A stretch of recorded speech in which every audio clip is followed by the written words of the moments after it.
இருசக்கர வாகனங்கள் சாலையை குறுக்கே கடத்தல்.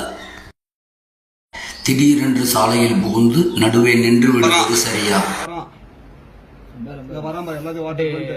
ஏற்கனவே வாகனங்கள் வந்து கொண்டிருக்கும் போது குறுக்கே கடப்பது முறையற்ற செயல்.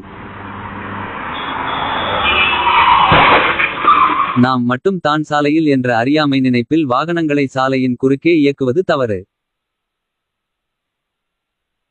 பேருந்து வருவது தெளிவாக தெரிகிறது.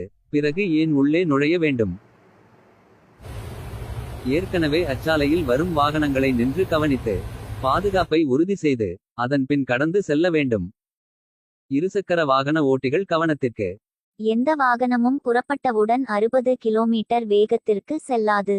ஏற்கனவே அச்சாலையில் வந்து கொண்டிருக்கும் வாகனங்கள் திடீரென்று நிற்க முடியாது. ஏற்கனவே அச்சாலையை பயன்படுத்திக் கொண்டிருக்கும் ஓட்டுநர்களுக்கு இடையூறின்றி உங்களது